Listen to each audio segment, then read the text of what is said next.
Hello friend, welcome to my YouTube channel let's learn agriculture science. यहाँ पे हम CTET के लिए जो पेपर सेकंड रहता है उसमें जो साइंस का पोर्शन रहता है 30 क्वेश्चन जो रहते हैं उसके बारे में सिलेबस मैं कंप्लीट करा रहा हूँ। क्या क्या विज्ञान वर्ग में कौन कौन से क्वेश्चन आने की संभावना रहती है जो क्लास एनसीईआरटी क्लास 6, 7, 8 की रहती हैं। इसके बाद अपर लेवल से भी क्वेश्चंस आते हैं। 9, 10, 11, 12 तक के क्वेश्चन साइंस वर्ग से पूछे जाते हैं। तो यहाँ पे चैप्टर 10 है क्लास 6 का एनसीईआरटी का। इसमें कौन कौन से मुख्य मुख्य टॉपिक हैं हम बात करेंगे। सिर्फ मुख्य मुख्य जो टॉपिक आ सकते हैं उनको ही हम यहाँ पे थोड़ा डिस्कस करेंगे, जिससे कि वीडियो ज़्यादा लंबी ना हो। और हाँ, और भी सीटेट की वीडियो को पाने के लिए आप मेरे चैनल को सब्सक्राइब कर लीजिए और बेल आइकन को प्रेस कर लीजिए और अपने दोस्तों के साथ शेयर कर लीजिए। चलिए आगे देखते हैं, अपना लेक्चर स्टार्ट करते हैं। ठीक है, सजीव और निर्जीव के बीच अंतर करने के लिए गति एक विशेषता मान सकते हैं। ठीक है, गति क्या है? एक विशेषता है जिसमें सजीव और निर्जीव में। यहाँ पे एक ये ड्रोसेरा है, ये कीट भक्षी पौधा है, इसको दिखाया गया है। वैसे तो इन्वायरमेंट में कुछ नेफ्थनीज, घटपर्णी ऐसे कुछ पौधे जो दिए हुए हैं जो कीट कीट का भक्षण करते हैं। यहाँ पे ड्रोसेरा की पत्तियां तस्तरी शासर के आकार की होती हैं। ये ड्रोसेरा एक कीटभक्षी पौधा है, आप इसको याद रखिएगा।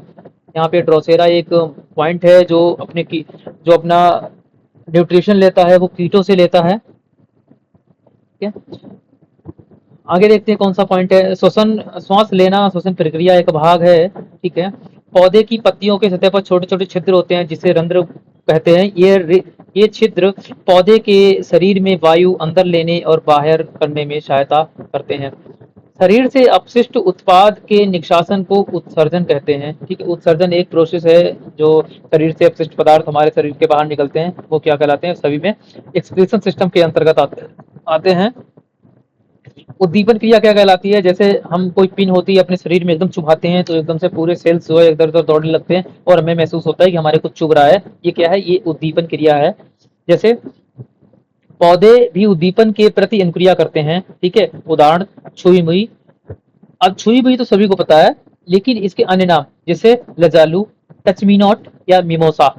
ये मिमोसा और लजालू दो शब्द यहाँ पे दिए हुए हैं छुई मुई के लिए, आप इनको नोट कर लीजिएगा। और कभी कभी ये पेपर में ऐसे ही एनसीईआरटी या सीटेट में तो ऐसे ही जो है क्वेश्चन पेपर में शब्द रखता है जो आपने सिर्फ एनसीईआरटी के अलावा और कहीं नहीं पढ़े होंगे। ये मिमोसा तो शब्द मिल जाएगा, लेकिन लजालू जो शब्द है, लजालू क्या है? एक पौधा है, एक जानवर है, ठीक है, एक वस्तु है, या फिर ऐसे पूछ देते हैं तो फिर लजालू एक पौधा है जो इसका नाम छुई हुई है, इसको मिमोसा भी कहते हैं। आगे देखते हैं।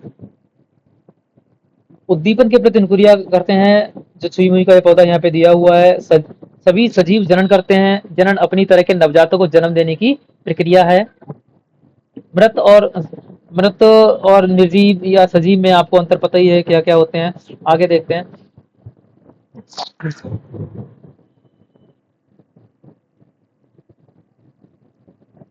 यहाँ पे परिस्थितियां बीज के अंकुरण में किस प्रकार सहायता करती हैं। इसमें जल है बीज के अंकुरण के लिए, वायु एवं मिट्टी है, प्रकाश एवं अंधकार की परिस्थितियां हैं। ठीक है, ये सब चीजें जो है बहुत ही इंपॉर्टेंट होती हैं बीज के अंकुरण के लिए।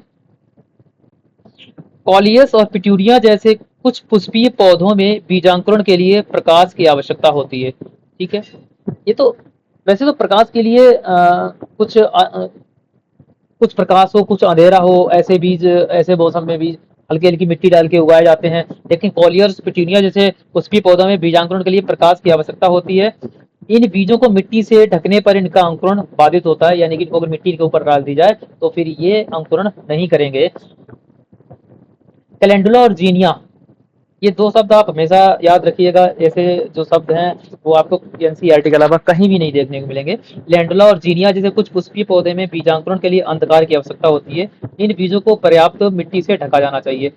अब ये जो कॉलियस पिट्यूनिया है इनको मिट्टी से ढक दोगे तो अंकुरण नहीं होगा। वही कैलेंडुला और जीनिया पौधे, इनको अगर मिट्टी से नहीं ढका तो इनका अंकुरण नहीं होगा। ये चीज आप याद रखिएगा। सभी दिशाओं से आते सूर्य के प्रकाश से रखा गया पौधा, सभी दिशाओं से आते सूर्य के प्रकाश में उल्टा रखा पौधा। ठीक है, ये एक परीक्षण है। जगदीश चंद्र बोस यहाँ पे एक साइंटिस्ट किए हुए हैं वैज्ञानिक। इन्होंने क्या किया, इन्होंने प्रकाश, ताप, विद्युत और गुरुत्वाकर्षण जैसे उद्दीपनों के प्रति पौधों की अनुक्रियाओं को अंकित करने के लिए केस्कोग्राफ नामक मशीन का निर्माण किया। यहाँ पे एक शब्द मिला है, केस्कोग्राफ। केस्कोग्राफ जो है, किसने इसका इस मशीन को किसने निर्माण किया है? जगदीश चंद्र बोस ने इसका निर्माण किया है। ठीक है, इस मशीन से उन्होंने मापा कि पौधे कितनी तेजी से बढ़ते हैं। केसोग्राफ जो मशीन होती है वो पौधों की वृद्धि मापने के लिए उपयोग में लाई जाती है। केस्कोग्राफ आप याद रखिएगा, लिख लीजिए, राइट डाउन कर लीजिएगा आप कहीं भी। अब यहाँ पे एक साइकिल दी हुई है, इस साइकिल को समझते हैं कि साइकिल ये है क्या। सबसे पहले तो ये पौधा है। देखो, साइकिल एक ऐसा चक्र होता है जो कभी भी टूटता नहीं है। ठीक है, एक हर एक स्टेज उसकी प्रतिपूर्ति करती है। जैसे यहाँ पे बीज अवस्था से लेते हैं, ये फर्स्ट स्टेज है बीज की। बीज जब बीज का अंकुरण होता है, अंकुरण ये अवस्था 2 है। इसके बाद कलियों का प्रकटन होता है, पत्तियां निकलती हैं, पत्तियों के बाद फूलों का प्रकटन होता है अवस्था 4 में, और अवस्था 5 में फूलों के बाद फलियों का निर्माण होता है। फलियों के निर्माण के बाद या तो वो पौधा जो एनुली होता है वो पौधे की मृत्यु हो जाती है। अगर बाई एनुली है, ठीक है, द्विवर्षीय पौधा है, तो वो फल देता है और फिर से ऐसे ही पौधा चलता रहता है। ठीक है, तो यहाँ पे पहले बीज हुआ, बीज को अंकुरण हुआ, अंकुरण से उसमें पत्तियां निकली, पत्तियों से उसमें फूल आए, फूल से फल आया, फल से फिर से फल में से बीज निकले, बीज से फिर से ऐसे ही अंकुरण होता रहता है या फिर पौधे की मृत्यु हो जाती है। ठीक है, यही क्या कहलाता है, यही जीवन चक्र कहलाता है। ठीक है, स्टेज बाय स्टेज जो है किसी भी चीज का अध्ययन करना, किसी लाइफ का, तो वो लाइफ साइकिल कहलाता है। यहाँ पे मच्छर का जीवन चक्र दिया हुआ है। मादा मच्छर खून चूसने वाले कीट हैं जिनसे मलेरिया, डेंगू और चिकनगुनिया जैसे अनेक बीमारियों का संचरण हो सकता है। ठीक है, यहाँ पे अपने विद्यालय, घर, आसपास स्तर जल का पता लगाने के लिए सुरक्षा परीक्षण, सेफ्टी ऑडिट का आयोजन कीजिए। आपको दो अलग अलग प्रकार के कृमि जैसे जीव मिल सकते हैं, ये लार्वा और प्यूपा हैं। ठीक है, मच्छरों में लार्वा और प्यूपा अलग अलग बनते हैं। ठीक है, जो लार्वा होता है, लार्वा के बाद प्यूपा स्टेज आती है। ठीक है, ये स्टेज अभी आगे पढ़ेंगे, नहीं पढ़ेंगे, बता देंगे। ठीक है, स्टेज क्या होती है। स्टेज हमेशा ही इस बार भी यूपीपीसीएस के पेपर में स्टेजेस पूछी गई थी कि तितली में कौन कौन सी स्टेजेस होती हैं। ठीक है, ऐसे पूछा गया था। अब ये समझिए कि अगर आप इसमें लार्वा पीपा पढ़ेंगे तो फिर कहाँ तक के आपके पेपर, आपका कहाँ तक का पेपर कवरिंग हो रहा है पीसीएस में। यहाँ पे देखिए दी हुई है। अवस्था फर्स्ट जो है वो एक की है, अवस्था सेकंड जो लार्वा की है, अवस्था थर्ड जो प्यूपा की है, और अवस्था 4 जो है वो वयस्क मच्छर की है। कह सकते हैं कि egg, larva, pupa and adult, ये 4 हैं। एक तो ये एग है, दूसरी स्टेज जो है वो लार्वा की है, तीसरी जो स्टेज है वो प्यूपा की है, और चौथी जो स्टेज है वो एडल्ट की है। ठीक है, हम जूम कर लेते हैं। ठीक है, तो एग, लार्वा, प्यूपा और एडल्ट, इन मच्छर अपने जीवन चक्र में 4 अवस्थाओं से गुजरते हैं। ये अंडा, लार्वा, प्यूपा और वयस्क अवस्था है। ठीक है, वयस्क वयस्क मच्छर जो है 10 से 15 दिन तक जीवित रह सकता है। ठीक है, ये यहाँ पे अगर 10 से 15 दिन दिया हुआ है तो आप इसको जो है एक बार माइंड में कर लीजिएगा कि अगर मच्छर का जीवन काल जो अगर एडल्ट पे आएगा तो वो 10 से 15 दिन का हमें करना पड़ेगा। रेशम कीट जो सिल्क मॉथ जिसे बोलते हैं, जीवन की 4 अवस्थाओं से गुजरता है, अंडा, लार्वा, प्यूपा और वयस्क। जो हम सिल्क का जो सेरीकल्चर करते हैं, जो सिल्क निकालते हैं, वो हमें सिल्क जो होता है प्यूपा से मिलता है। ठीक है, जो प्यूपा होता है, जो अनमेच्योर प्यूपा रहता है, उसको क्या करते हैं, पानी में उबालते हैं और उसके जो सिल्क रहते हैं वो अलग अलग कर लेते हैं। अगर मैच्योर प्यूपा हो जाएगा तो फिर उसके अंदर कीट कीट बन जाएगा, कीट बन के वो प्यूपा को यानी रेशम को काट देगा और मौत जो होता है वो बाहर निकल जाएगा। ठीक है,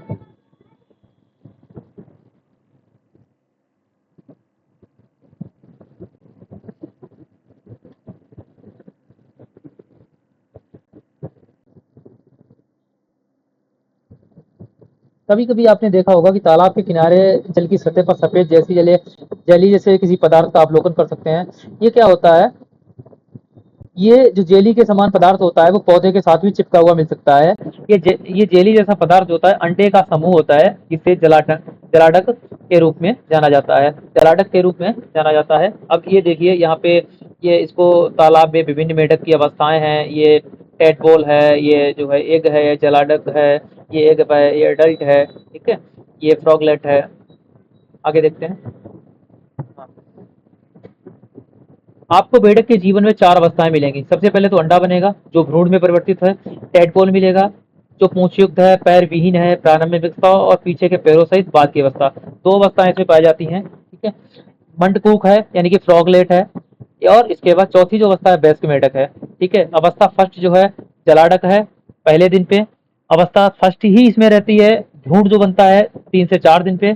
ये दिन नोट कर लीजिएगा। पहले दिन पे जलांडक बनता है, दूसरे दिन पे, दूसरे तीसरे से चौथे दिन भ्रूण बनता है, 7 से 10 दिन पे पूंछ के साथ टैडपोल बनता है, ठीक है। अवस्था सेकेंड जो कहलाती है, पैरों के साथ टैडपोल। ये पैर देखो आपको दिख रहे हैं, यहाँ पे पैर बन रहे हैं, ये देखिए, ये पैर बन रहे हैं 8 से 10 सप्ताह। इसके बाद मंडूकक होता है 12 सप्ताह में, थर्ड अवस्था है। और वयस्क मेढक बनता है 14 सप्ताह में बनता है, ठीक है। ये लाइफ साइकिल आप जो है नोट कर लीजिए, कहीं पर भी कैसे लिखेंगे। फर्स्ट अवस्था का सेकंड पार्ट, सेकंड अवस्था का फर्स्ट पार्ट, सेकंड अवस्था का सेकंड पार्ट, थर्ड अवस्था और फोर्थ अवस्था, ये 4 अवस्थाएं पाई जाती हैं। ऐसे ही छोटे छोटे जो है क्वेश्चंस पूछे जाते हैं।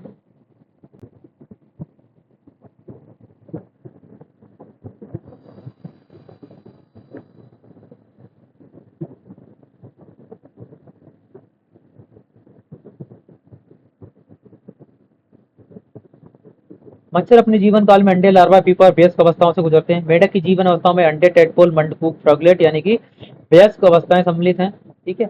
इसमें इसके अलावा और भी इसमें नीचे चीजें दी हुई हैं, जैसे कि किसमें जो है कंप्लीट रूपांतरण पाया जाता है, किसमें अपूर्ण जो है मेटामॉर्फोसिस यानी कि रूपांतरण पाया जाता है। इस तरीके से कुछ यहाँ पे दिया हुआ था, शायद दिया हुआ होना चाहिए।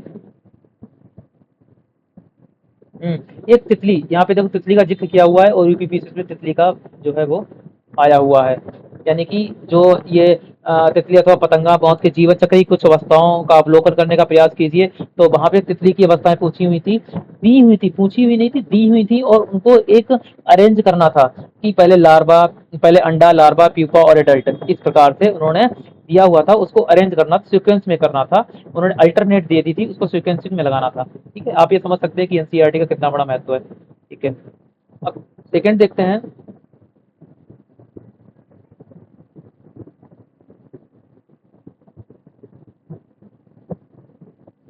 प्रकृति की अमूल्य संपदा। इसमें इस चैप्टर में कौन कौन से हमको पॉइंट मिलते हैं, ये पॉइंट। ऑक्सीजन इसमें जो है प्रत्येक 100 में से आपको जो है अंशों की संख्या इसमें परसेंट द्वारा दर्शाया जा सकता है। इसमें देख सकते हैं नाइट्रोजन का, वायु संगठन में नाइट्रोजन का 78%, ऑक्सीजन का 21% और 1% जो अन्य गैसें हैं, आर्गन है, कार्बन डाइऑक्साइड है, ठीक है। ये यहाँ पे एक कॉलम में दिया हुआ है, बॉक्स में दिया हुआ है, तमिलनाडु का भोपड्डल पवनचक्की फार्म, ठीक है। ये आप नोट कर लीजिएगा। राजस्थान के जैसलमेर का पवनचक्की पार्क और महाराष्ट्र का ब्रह्मबेल पवनचक्की फार्म, ठीक है। महाराष्ट्र में कौन सा पवनचक्की फार्म है, ब्रह्मबेल है। राजस्थान में कौन सा है, पवनचक्की जैसलमेर का है, तमिलनाडु का मुपड्डल।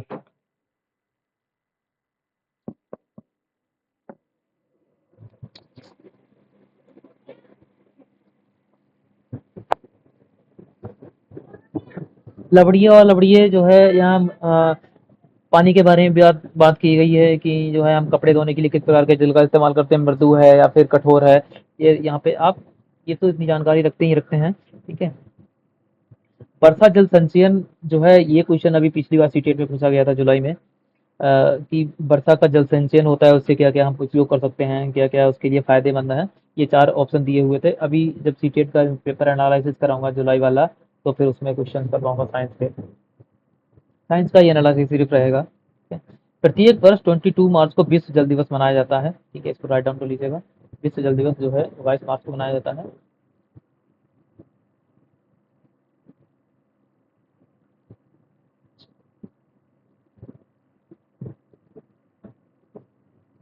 देखो यहाँ पे कुछ एक पॉइंट है, जो ये कन्नड़ में आंवले का नाम, ठीक है, नेलिकाई। ये नेलिकाई आप शब्द नोट कर लीजिएगा। ये कन्नड़ में आंवले का नाम होता है। आंवले का पूछ देंगे कि कन्नड़ में आंवले का क्या नाम है, तो आपको नीलिकाई पे टिक करना पड़ेगा। नीलिकाई, ठीक है।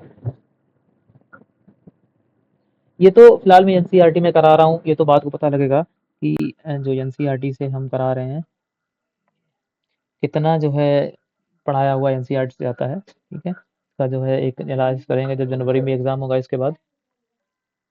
यहाँ पे ये चिपको आंदोलन आप सभी को पता ही होगा।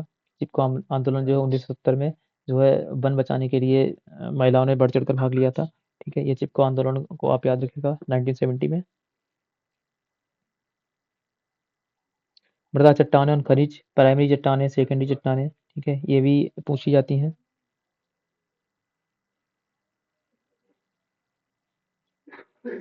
आप साइंस का मेरा जो ये चैनल है इस पे साइंस की और भी क्लासेस रहेंगी, अपर क्लासेस, अपर लेवल की क्लासेस रहेंगी। आप अगर साइंस पढ़ना चाहें तो उससे भी और डीपली लेवल पे साइंस पढ़ सकते हैं, ठीक है। बहुत डीपली लेवल पे एमएससी लेवल का पढ़ाया गया है, इसमें वीडियो मिल जाएंगी आपको, ठीक है।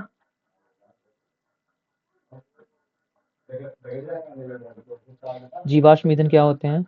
परिवहन के लिए हम जिन वाहनों का उपयोग करते हैं उनमें अधिकांश वाहन जीवाश्म ईंधन का उपयोग करते हैं, ठीक है।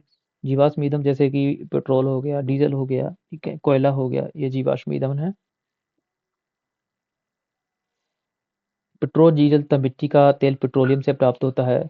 प्राकृतिक गैस कोयले और पेट्रोलियम को आमतौर जीवाश्म ईंधन कहा जाता है, ठीक है। बेमूलतः पृथ्वी के भीतर सूक्ष्म जीवों और पौधों के दब जाने से पेट्रोलियम प्राकृतिक गैस कोयले में परिवर्तित हो जाते हैं, ठीक है। इन ईंधनों को बनने में लाखों वर्ष लग जाते हैं, ठीक है।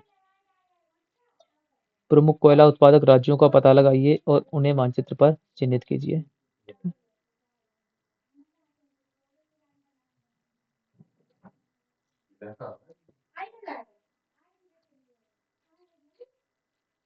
कुछ प्राकृतिक संसाधन होते हैं, कुछ मानव निर्मित संसाधन होते हैं। आप जैसे कि जो भी मानव के द्वारा निर्मित किया जाने वाले संसाधन होते हैं वो मानव निर्मित संसाधन कहलाते हैं, ठीक है। नवीनकरणीय संसाधन होते हैं, संसाधन जिनका उचित समयावधि के भीतर नवीनीकृत, पुनः पूर्ति हेतु पुनः स्थापन हो, उन्हें नवीनकरणीय संसाधन कहते हैं। वायु, जल और वन नवीनकरणीय प्राकृतिक संसाधनों की उदाहरण है, जो मतलब दोबारा से उनको रीयूज किया जा सकते हैं। और जो मृदा है, चट्टाने हैं, कोयला है, एक बार यूज कर लिया तो फिर वो नवीनीकरण उनका नहीं हो पाता है, ठीक है। पेट्रोल या प्राकृतिक गैसें हैं वो एक ही बार में जो है नष्ट हो जाती हैं।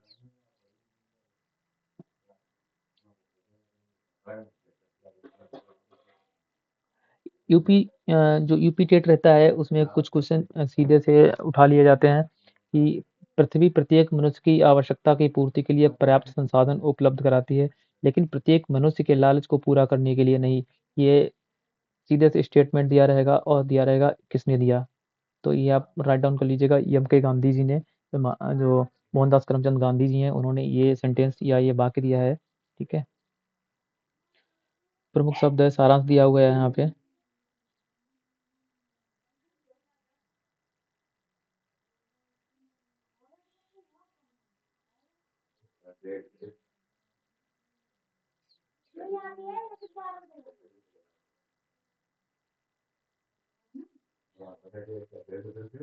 तीसरा चैप्टर है पृथ्वी से परे।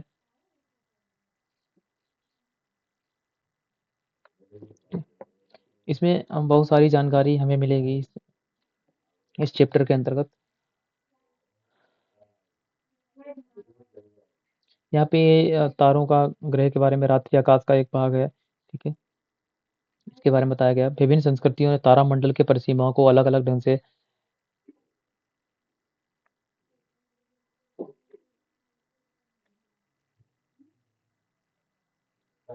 अलग अलग ढंग से निर्दिष्ट किया। 20वीं सदी के पूर्वार्ध में अंतर्राष्ट्रीय खगोलीय संघ, इंटरनेशनल एस्ट्रोनॉमिकल यूनियन,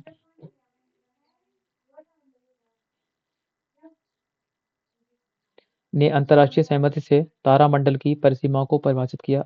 आधिकारिक रूप से 88 तारामंडल सूचीबद्ध किए गए हैं। ये आप नंबर याद रखिएगा कि 88 तारामंडल अभी तक सूचीबद्ध किए जा चुके हैं, ठीक है। जो तारामंडल होता है, तारामंडल ओरायन को प्रायः शिकारी के रूप में निरूपित किया जाता है, ठीक है। जो हमारा तारामंडल है उसको ओरायन, तारामंडल ओरायन को प्रायः शिकारी के रूप में निरूपित किया जाता है। इस तारामंडल के बीचों बीच 3 तारे हैं, वे शिकारी की पेटी या बेल्ट कहलाते हैं।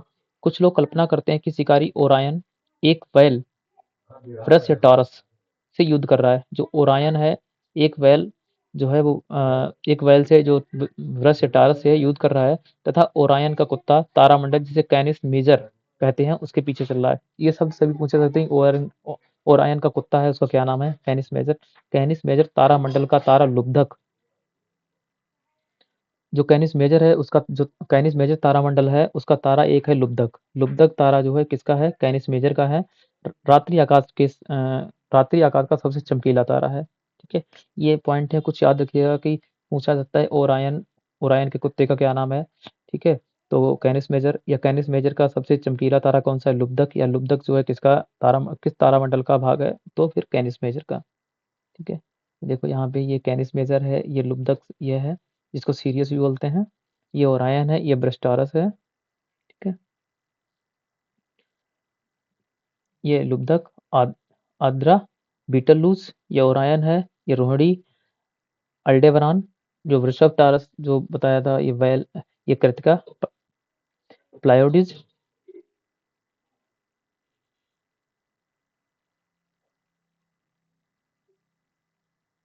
बृहस्पति तारामंडल में एक तारा है जिसे रोहिणी के रूप में जाना जाता है। ठीक है, अल्डेबरान, उसका क्या नाम है? अल्डेबरान है, जो बृहस्पति तारामंडल में एक तारा है जिसे रोहिणी के रूप में जाना जाता है। ये सब जो है हमेशा ही पूछे जाते हैं। सप्तऋषि, बिग डियर, लिटिल डियर, ध्रुव तारा, पोलस्टार। बिग डिपर तारामंडल अर्सा मेजर का अंग है, जबकि लिटिल डिपर तारामंडल अर्सा माइनर में है। भारत में बिग डिपर को सप्तऋषि के नाम से जाना जाता है और पोलस्टार को ध्रुव तारा कहते हैं। ठीक है,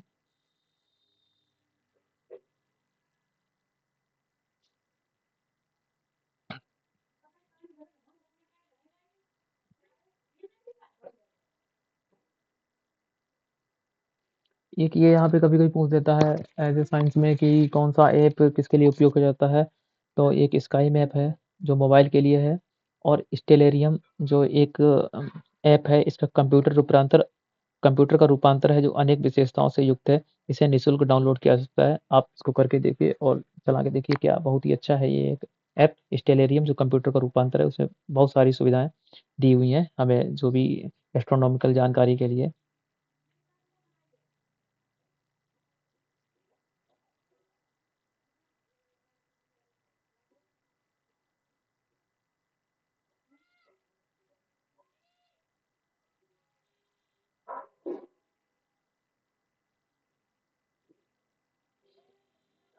ये तो सभी ने पढ़ा ही होगा, पृथ्वी से सूर्य की दूरी लगभग 15 करोड़ किलोमीटर है। ठीक है, इसका ये दूरी एक खगोलीय मात्रक एस्ट्रोनॉमिकल यूनिट एयू कहलाती है।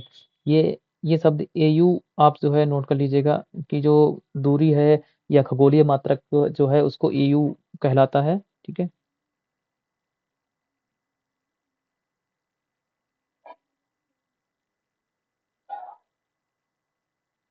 परिक्रमण आप तो जानते हैं, सूर्य के चारों ओर जो है पृथ्वी का घूमना परिक्रमण कहलाता है, और अपनी स्थिति पर घूमना घूर्णन कहलाता है। ठीक है, सूर्य से बढ़ती दूरी के क्रम में सौर परिवार के 8 ग्रह हैं। ठीक है, बुध है, शुक्र है, मंगल है, पृथ्वी है, मंगल है, बृहस्पति है, शनि, यूरेनस व वरुण है।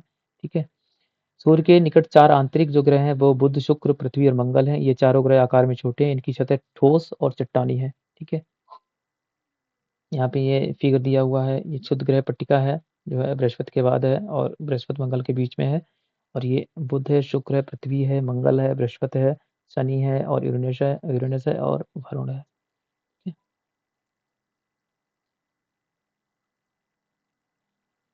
शुक्र प्राय भोर और संध्या का समय चमकता हुआ दिखाई देता है, अतः इसे भोर का तारा या संध्या का तारा भी कहा जाता है। ठीक है, मंगल ग्रह की मृदा का रंग लाल है। ये कुछ पॉइंट हैं। पृथ्वी को नीला ग्रह भी कहा जाता है। ठीक है, सबसे बाहर के 4 ग्रह जो है बृहस्पति, शनि, यूरेनस व वरुण, पृथ्वी की तुलना में ये बहुत बड़े हैं और अधिकांशतः गैसों से बने हैं। ठीक है, सामान्यतः जो देखिए, जो ग्रह जितना भी दूर होगा सूर्य से, उतना ही ज़्यादा ठंडा होगा, क्योंकि वहाँ तक सूर्य की रोशनी पहुँचने में काफ़ी समय लग जाता है, यानी पहुँच ही नहीं पाती है। आप समझिए, तीसरे तीसरे नंबर पे पृथ्वी है, तीसरे नंबर पे पृथ्वी है, तो 22 मिनट का समय लगता है। ठीक है, सूर्य का प्रकाश पहुँचने में, तो समझिए कि और जो ग्रह हैं, जो दूर हैं, उनमें कितना समय लग जाता होगा? वहाँ तक तो सूर्य का प्रकाश पहुँच भी नहीं पाता होगा। प्राकृतिक उपग्रह हैं, चंद्रमा जो एक पृथ्वी का एक प्राकृतिक उपग्रह है, ठीक है? जबकि मंगल के 2 चंद्रमा हैं, बृहस्पति, यूरेनस, शनि, वरुण ग्रहों के कई चंद्रमा हैं, ठीक है? चंद्रमा पृथ्वी से लगभग 384 किलोमीटर की दूरी पर स्थित है, ठीक है? चंद्रमा की सतह पर वृत्ताकार कटोरीनुमा संरचना दिखाई देती हैं, जिन्हें गर्त या क्रेटर कहते हैं, ठीक है? क्रेटर अपनी पृथ्वी पर भी बहुत-बहुत बड़े क्रेटर हैं। मारियाना गर्त जो है सबसे बड़ा क्रेटर है अपनी पृथ्वी पर, जो यहाँ पे एक शब्द 23 अगस्त 2023 जो है एक ये चंद्रयान जो 3 था वो जुलाई में भेजा गया था और उसने लैंडर विक्रम के साथ और रोवर जो था प्रज्ञान जो था 23 अगस्त को चंद्रमा की सतह पर उतरा था, ठीक है? दक्षिणी ध्रुव के निकट। इसी के लिए जो है 23 अगस्त को भारत में राष्ट्रीय अंतरिक्ष दिवस के रूप में घोषणा की गई थी कि आज से 23 अगस्त को जो है राष्ट्रीय अंतरिक्ष दिवस के रूप में मनाया जाएगा।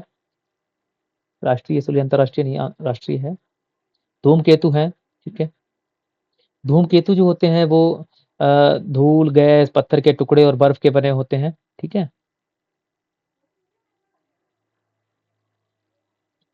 ये आप याद रखिएगा कि धूमकेतु जो होते हैं धूल, गैस और पत्थरों के टुकड़े और बर्फ के बने होते हैं, ठीक है? भारत में जनजातियां इसे पुच्छिया तारों, पूंछ वाला तारा अथवा झंडिया तारों, झंडे जैसा तारा भी कहते हैं इसको, धूमकेतु को। मंदाकिनी जो आकाशगंगा में मंदाकिनी आकाशगंगा है अपना जो चंद्रमा विहीन रात्रि आकाश में शहर की रोशनी से दूर किसी अंधेरे स्थान से अवलोकन करे तो आकाश में उत्तर के पास दक्षिण तक व्याप्त प्रकाश की एक धुंधली पट्टी दिखाई देती है। ये आकाशगंगा नाम की एक मंदाकिनी है, कि वह मंदाकिनी है जिसमें हम रहते हैं, ठीक है? एक मंदाकिनी में करोड़ों से अरबों करोड़ों से लेकर अरबों तक तारे होते हैं। हमारा सौर परिवार मंदाकिनी आकाशगंगा का ही भाग है, ठीक है? ये देखो यहाँ पे लद्दाख के एक अत्यंत अंधेरे स्थान से दिखने वाली मंदाकिनी आकाशगंगा, देखिए ये। और ऐसी ही हजारों आकाशगंगाएं हैं। एक एक आकाशगंगा में जो है एक आकाशगंगा में इतना बड़ा ब्रह्मांड है, जिसमें सूर्य है, पृथ्वी है, वगैरह वगैरह, ठीक है? ऐसी ही हजारों ब्रह्मांड में जो है हजारों आकाशगंगाएं हैं, करोड़ों, ठीक है?